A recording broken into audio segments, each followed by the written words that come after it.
You ever make a decision so fast, so recklessly, that years later you still wonder if it really happened, or if you just lost your mind? I was 17 when I made mine. And no, this isn't a metaphor. I sold my soul. For real. And it cost me more than I could have ever imagined. My name is Eli. I grew up in a dead-end town where nothing good ever happened, where the streetlights flickered like they were trying to give up, and the people had already done just that. I was the kid no one remembered. Not popular, not smart, not special. Just there, a blur in the hallway. The son of a woman who worked herself to the bone cleaning motel rooms, coming home smelling like bleach and sadness. I didn't know my father, and he never cared to know me. Life wasn't cruel in some dramatic, cinematic way. It was worse. It was boring, empty, and I was drowning in that emptiness. At 17, all I wanted was out. Out of the town, out of poverty, out of my skin. I didn't dream of being rich or famous. I just wanted something, anything, to matter. I didn't want to die. Not really. I just didn't see the point of being alive if everything stayed this gray. The day everything changed started like any other. Gray sky, cold coffee, missed bus. I walked to school with my hoodie pulled over my face and my headphones blasting static because I didn't even have a playlist, just noise to block out the world. That morning, something felt off. Not eerie, exactly, just tilted, like the world had shifted a few inches to the left and no one noticed but me. I saw him for the first time in the library. I was hiding there during third period, pretending to study so I didn't have to sit through another lecture from a teacher who couldn't remember my name. He sat across from me, shoot, perfect teeth, a face like it had been drawn by someone who knew exactly what handsome should look like. But it wasn't his face that unnerved me. It was his eyes. They were too dark, not brown, black, like staring into holes that went on forever. "Eli," he said. I flinched. I didn't remember telling him my name. "Do I know you?" I asked. He smiled. "Not yet, but I know you, and I know what you want." Something about his voice made the air feel thick, like I was breathing through wet cotton. I tried to look away, but my eyes stayed locked on his.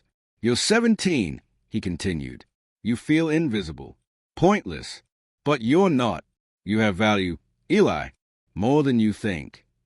I laughed, bitter. "You a guidance counselor or something?" "No," he said. "I'm here to give you an opportunity. You're tired of watching life pass you by. You want to matter, to be someone, to have power, purpose, recognition. I can give you that." It wasn't what he said. It was how he said it, like he'd already seen every thought I'd ever had and was just reciting lines from my brain. I stood up, trying to leave, but he placed a hand over mine. His skin was cold. Too cold. "Eli, you don't have to decide now, but when you're ready, just say it." "Say what?" He leaned closer. His breath smelled like burning paper. "I accept." Then he was gone. No joke. I blinked, and the chair across from me was empty, the air still faintly scorched like something had just burned in front of me. That night, I couldn't sleep. I couldn't even eat. His words echoed in my head like an itch I couldn't scratch. I wasn't stupid. I knew this was crazy. Maybe I was finally cracking. But something inside me, some sick, buried part, wanted it to be real. The next day, everything felt worse. I got shoved in the hallway by Marcus Dalton, just for existing. My mom called me from work crying because she couldn't pay the electric bill. I looked at my reflection in the window of our dark living room and saw nothing. No potential, no future. Just a pale, tired face that no one would miss. I didn't plan to do it. Not really. But sometime after midnight, I found myself standing in front of the mirror in our bathroom, the door locked, the lights off. I whispered it. "I accept." The silence afterward was heavier than sound. For a second, I thought nothing had happened. Then I blinked, and there he was, the man from the library, standing behind me in the mirror, though he wasn't in the room. "Good," he said, his eyes burning like coals. "The contract is sealed." My heart pounded. "Wait! What contract? I didn't sign anything." "You didn't have to," he said. "Your will was enough. Your desire. Your desperation. All you had to do was give it to me. And you did. My throat went dry. What do I get? He smiled. Everything you ever wanted. Fame, power, attention. People will see you. Eli, they will remember you. And what do you get? I asked. His grin widened. Impossibly. I get you. Eventually. Then the mirror shattered. I gasped and spun around, but the room was empty. Silent. The mirror? Perfectly intact. I didn't sleep that night. I couldn't. I waited for something to happen. A change. A sign. And in the morning, it came. But not how I expected. The first sign was at school. Marcus Dalton, the same guy who shoved me yesterday, was found unconscious in the parking lot. No witnesses. No cause. Just blood on the concrete and the look of pure fear frozen on his face. That's when I realized something had started, and there was no going back. The news spread fast. Marcus Dalton, the school's golden boy and my personal nightmare, was rushed to the hospital with no explanation. Rumors ran wild. He'd been jumped, poisoned, even cursed. But no one knew anything for sure. The official word was inconclusive trauma. Whatever that meant. And me? I couldn't stop shaking. Because I'd wished for something to happen. I hadn't said it aloud, but I'd felt it. That burning, bitter desire for someone to finally get what they deserved. And now he had. In the back of my mind, a voice whispered, "You wanted power. This is what it looks like." Over the next week, things shifted. Slightly at first, then all at once. Teachers who never remembered my name suddenly started calling on me in class. Girls who never even looked at me were suddenly smiling, leaning closer when they talked. My grades I hadn't earned, somehow jumped from average to perfect. It was like the world had tilted in my favor overnight. But nothing comes without a cost. I knew that. I just didn't know how fast the debt would come due. It started with dreams. Violent, chaotic dreams. I'd see a dark corridor stretching endlessly, lined with mirrors. And in each mirror, me, but twisted. Some grinning, some screaming, others bleeding. I'd wake up drenched in sweat, fingers clenched so tight my nails left marks. One night, I woke up with a nosebleed and claw marks down my chest, like I'd been fighting something in my sleep. Or someone. I checked the mirror the next morning, and for a moment, I swear I saw my reflection blink after I had already turned away. I tried to ignore it, to focus on the perks. Suddenly, people noticed me. I had friends, invitations. I wasn't a ghost anymore. I was a main character. Teachers praised me. Strangers smiled like they recognized me. A talent scout showed up at school and said he'd heard about my writing, though I'd never published a word. Opportunities bloomed out of nowhere. But with each gift came a shadow. Marcus didn't return to school. Then a second student, Becca Lynn, collapsed during gym class. She used to laugh when I walked past. Now she barely remembered her own name. She just sat in the nurse's office with glassy eyes and a mouth that kept muttering, "Don't let it take me." I tried to convince myself it was coincidence. People got sick. Accidents happened. But it was too clean, too exact. Everyone who had ever hurt me was disappearing. Then one day, after school, I saw him again. The man from the mirror, sitting on a bench near the edge of the football field, legs crossed, suit spotless. He looked like he belonged in a luxury magazine, not on a broken metal bench behind a rundown high school. I didn't approach him. He just looked at me and raised one brow, like he was checking in, like he wanted to see what I'd do with the power he gave me. I walked home faster than usual that day, and I didn't look in any mirrors. A week later, it started happening during the day. The whispers, the shadows, the cold spots in rooms that should have been warm. Whatever line there was between dreams and waking life, it was gone. I'd be in class, trying to pretend everything was normal, and suddenly the lights would flicker. The windows would frost over, even when the sun was blinding outside. Sometimes, I'd hear someone call my name when no one was there. Other times, I'd turn around to see my own shadow moving independently. It wasn't just haunting anymore.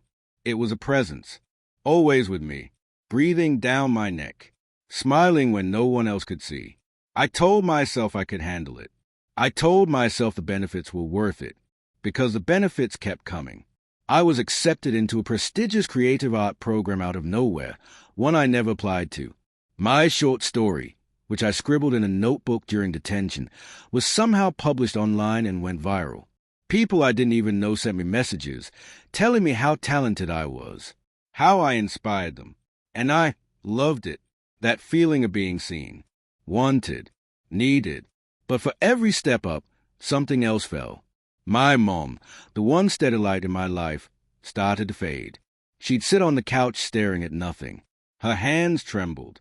She said she kept dreaming about fire, about someone standing in the hallway at night, watching her through the cracks. She started whispering things in her sleep, names I didn't recognize. And one night, I walked into the kitchen and caught her trying to turn on the stove while muttering, "It won't stop unless he takes it back." I shook her awake. Her eyes were full of terror.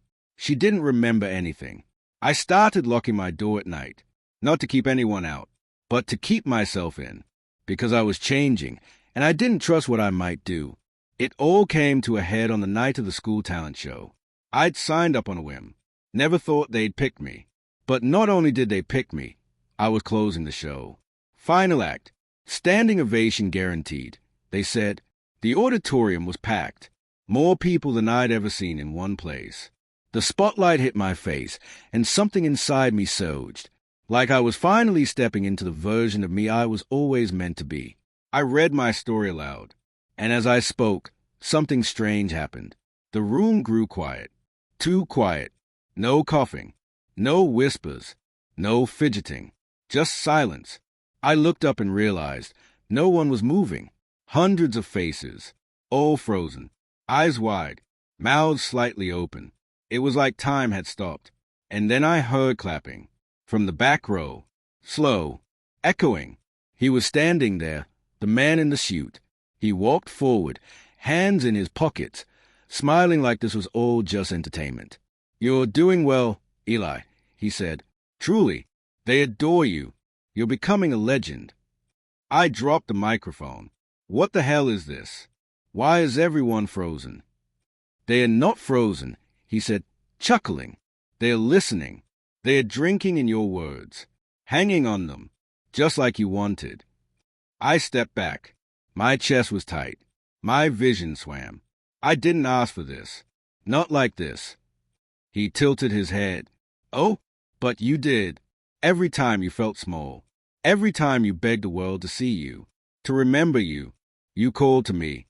You signed the contract the moment you meant it." I gritted my teeth. Then I went out. His smile faded. The room seemed to darken. "There's no out, Eli." The lights overhead flickered.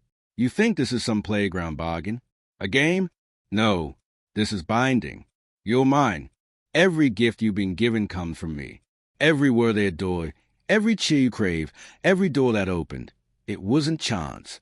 It was exchange." He stepped closer. His skin rippled like smoke under the surface. His eyes flickered red for a split second. "You sold your soul, Eli, not just some metaphorical promise. Your soul, the very essence of who you are. That means I have access to your thoughts, your fears, your dreams, and when the time comes, I'll have everything." I stumbled off the stage, but the audience hadn't moved.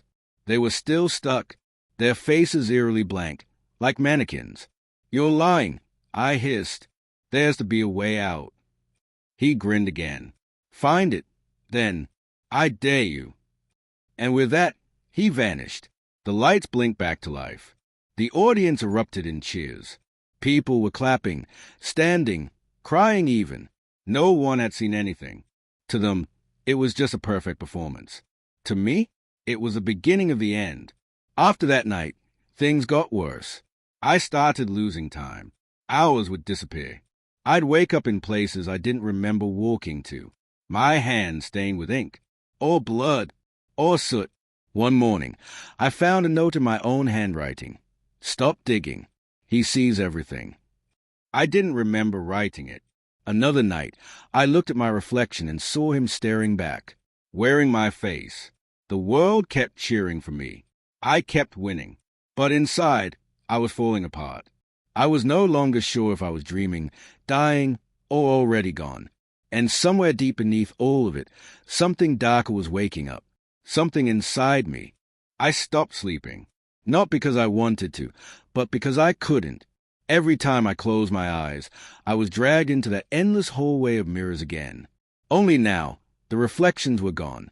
Just broken glass and smoke. And at the far end of the hallway, something waited for me. Something hunched and breathing, watching. Each night, I made it a few steps closer. And each time I got closer, I woke up with bruises. Deep, purple ones on my ribs, my thighs, the back of my neck. I looked like I'd been in a car crash. I couldn't tell anyone. Who would believe me? That I was being stalked through my own dreams by a demon in a tailored suit? That I'd sold my soul for popularity and power and was now paying the price in blood and sanity? They'd lock me up. Or worse, they'd pity me.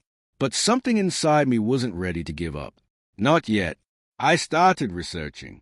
Demon lore, pact-breaking rituals, old texts, hidden forums filled with cryptic stories about others like me, people who'd made bargains with things they didn't understand.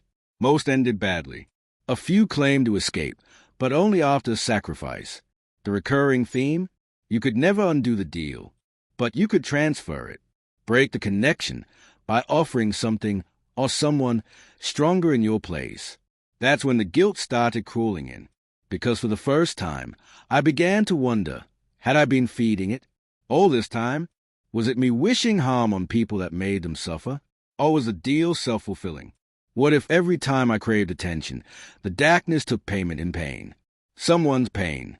One night, I made a decision. I went back to the place where it all started, my childhood home. We hadn't lived there in years, not since Dad left and Mom took that night shift janitor job at the hospital. The house was falling apart, boards missing, the windows fogged over with time and rot. But I remembered the mirror, the cracked, antique one in the attic, the one I'd stared into the night I made the deal. I climbed the creaky stays, heart hammering, each step echoing like a warning. The attic smelled of dust and old secrets. There it was, covered with a moldy sheet. I yanked it off. The mirror didn't show me. Not anymore. It showed him. He stood there, grinning, arms folded. Behind him, in the reflection, were all the people who'd been hurt: Marcus, Becca, Mrs. Dalloway. Even my mom, her eyes hollow and skin gray like smoke. He raised one hand and pressed it to the glass. "Getting desperate, are we?" he said. I stepped forward. "I want to make a new deal." He tilted his head. "Now that's interesting. What could you possibly offer me that I don't already own?" I swallowed. "Take me. Fully. End this slow unraveling. Just leave them alone. My mom. The others. Let them go." He chuckled, low and cruel. "You still think you're the hero in this story." He leaned closer, his breath fogging the glass. "There's no mercy clause, Eli. You don't trade a soul. You lose it." My fists clenched. "Then I'll fight you." And for the first time, the smile dropped from his face. "Fight me," he echoed. "You think this is a battle you can win?" "I think I've already started," I whispered, because while I'd been stalling, I'd laid the circle. Salt, symbols, candlelight. I'd followed the instructions hidden in a cursed forum thread I found buried deep in the digital graveyard. The demon looked down, saw the markings, and hissed. The mirror shattered, but he didn't vanish. He stepped out, fully formed, real, and that was when I realized he'd been waiting for this. Not trapped in the mirror, not bound by it, invited. The attic groaned. The walls pulsed like a heartbeat. The air turned sour and electric. "You've opened the gate," he said, "not sealed it. And now I don't need your permission anymore." He reached forward. I tried to run, but my legs locked. My chest felt like it was caving in. He pressed 2 fingers to my forehead. "I gave you everything. I only ever wanted to see what you'd do with it." And just before darkness took me, he whispered something that chilled my bones. "There's more like you. And now they're watching too." I woke up in a hospital, tubes in my arms. My mom asleep in the chair beside me, looking thinner, older, like she hadn't slept in weeks. The doctor said I collapsed in an abandoned house. Hypothermic, dehydrated, delirious, but I remembered every second. The demon, the mirror, the pact, the promise, and now the gate was open. The doctor said it was a miracle I woke up, that someone found me when they did, that my vitals were all wrong, like I'd been dead for a few minutes and decided to come back. But I knew better. The thing I saw in the mirror didn't just vanish. It was with me now, closer than ever. When I got home, everything looked wrong. My room was untouched, but something about it felt off. My reflection lingered a second too long in the mirror. My shadow twitched when I stood still. There were whispers at night, murmurs in languages I didn't recognize. Sometimes I'd hear footsteps pacing outside my bedroom door, but no one would be there. Worse than all that, people had started to notice me again. Strangers stopped me on the street, asked for selfies. My story, the hospital stay, the mystery illness, the recovery had gone viral. There were blogs, videos, fan pages. I was more famous now than ever. Every word I wrote, every sketch I posted, blew up. Sponsors called. Agents emailed. It was everything I once wanted, multiplied. But I knew this wasn't reward. It was debt. The more I succeeded, the tighter his grip became. I found a notebook under my bed one morning. The pages were filled with handwriting that looked like mine, but wasn't. Pages and pages of stories I didn't remember writing. Stories about others, kids like me, who had made deals in the dark, each one more horrifying than the last. Each one ending the same way. Taken. I knew what was happening. I wasn't being haunted. I was being used. My fame, my reach, it wasn't mine. It was a vessel, a siren song, calling others to make the same mistake I did. And it was working. The more people who followed me, who idolized me, who envied me, the more offers were made in the dark. I was the billboard for the devil himself. I tried to stop, deleted my accounts, smashed my laptop, burned the notebook, but none of it mattered. The next morning, everything was back. Clean, untouched. The posts were still online. The stories were still spreading. I wasn't just his pawn anymore. I was his instrument. And then I started to forget things. Small things. At first, what day it was, names of classmates, how I got home. But it grew. Whole days vanished. Conversations blurred. And then came the glimpses. I'd see myself standing across the room, watching me, wearing my face, but with eyes that burned like coal. One day, I looked in the mirror and saw it grin, and I didn't. That's when I knew I wasn't alone in here anymore. He was inside, feeding, growing, using my voice, my name, my talents to lure others, to build a web of bargains that spanned farther than I could imagine. I thought the price would be my soul, but the real cost was everyone else's. I was a doorway, and now I can't shut it. I'm writing this in one final effort, not to warn you, because let's be honest, warnings never work. Curiosity always wins. But maybe, just maybe, you'll recognize the signs before it's too late. If the shadows start following you, if your dreams start speaking back, if success comes too fast, too easy, ask yourself what you traded to get it. Because I was 17 when I sold my soul, and it didn't cost me everything. It cost everyone else.